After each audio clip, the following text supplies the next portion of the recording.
नया रास्ता। अध्याय 4। सुबह के लगभग 11 बजे थे। पोस्टमैन के आने का समय हो रहा था। दयाराम जी के घर में सभी उत्सुकता से उस पत्र का इंतजार कर रहे थे जिसमें मीनू के रिश्ते के लिए हाँ या ना होनी थी। मीनू की माताजी इस बात को लेकर शंकित थी, शायद उन्हें यह रिश्ता मंजूर नहीं। पिताजी का कहना था वे घर पहुंचकर सलाह मशवरा करके फिर पत्र लिखेंगे। कभी कभी डाक पहुंचने में गड़बड़ हो जाती है। यह सब बातें सुनकर मीनू की घबराहट और भी बढ़ जाती।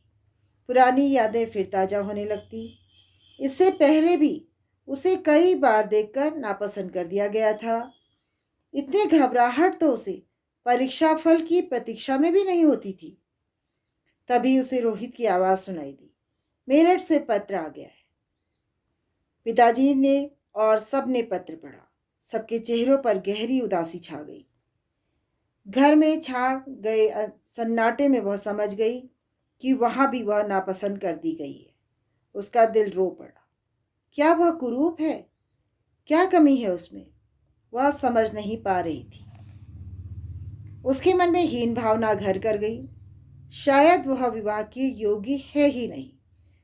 कुछ सोचकर उसने निश्चय किया, अब वह विवाह नहीं करेगी।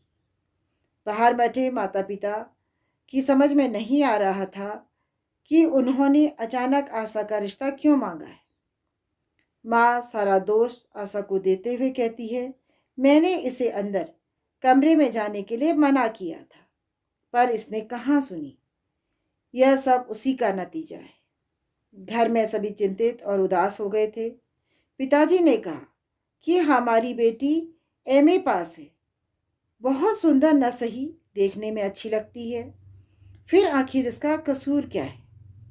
यह सब बातें मीनू अंदर कमरे में बैठकर सुन रही थी। अपने अंदर साहस इकट्ठा करके उठ खड़ी हुई। उसने फैसला कर लिया था, वह अब शादी नहीं करेगी। उसके मन में विचारों का तूफान मचल रहा था। वह स्वयं को अभागिन महसूस कर रही थी, क्योंकि उसके कारण उसके माता पिता परेशान हो रहे थे। हिम्मत करके उसने पिताजी से कहा वह उसकी चिंता ना करें और आशा की शादी वहां कर दे। पिताजी ने उसे समझाया कि वह दुखी होकर ऐसा ना सोचे, वह उसके लिए इससे भी अच्छा वर ढूंढेंगे। मीनू की जिद करने पर पिताजी ने कहा, बड़ी की शादी न करके छोटी की शादी पहले कर देने से समाज क्या कहेगा। माँ ने भी पिताजी की बात का समर्थन किया कि छोटी बेटी की शादी पहले नहीं हो सकती है। लेकिन मीनू अपने मन में दृढ़ निश्चय कर चुकी थी। उसने माँ से कहा, माँ तुम मेरी शादी की चिंता न करो, मैं शादी नहीं करूंगी और अपने पांव पर खड़ी होना चाहती हूँ। माँ यह सुनकर मीनू को समझाती है कि शादी करना आवश्यक होता है। सुख दुख में, बुढ़ापे में अपनी संतान और पति का ही भरोसा होता है। पर मीनू ने उनकी एक और मीनू के माता पिता उसी उलझन में थे कि क्या मीनू की बातों में आकर वे शादी कर दें। इतने में पिताजी के घनिष्ठ मित्र आ गए। सारी बातें सुनने पर उन्होंने सलाह दी, आशा की शादी कर देनी चाहिए।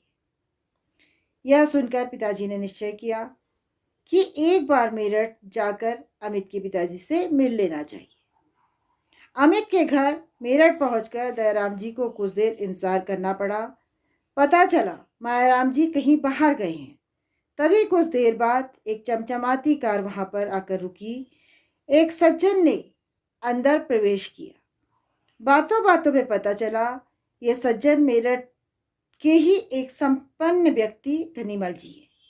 धनीमल जी ने बताया कि उनकी बेटी सरिता का रिश्ता अमित के साथ पक्का हो गया है। वह शादी में 5 लाख रुपए लगा रहे हैं।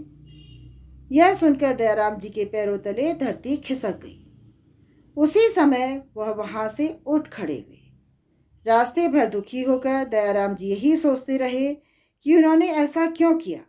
एक धनी परिवार से रिश्ता जोड़कर उन्होंने आशा के हाथ क्यों मांगा। दुनिया बड़ी जालिम है। इंसान में इंसानियत के साथ साथ शर्म और लज्जा भी खत्म होती जा रही है। पिताजी के मन में अंतर्द्वंद चल रहा था।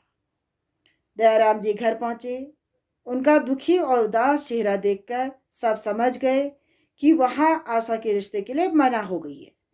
वास्तविकता सामने आने पर सबके मन में मायाराम जी के प्रति घृणा से भर गया।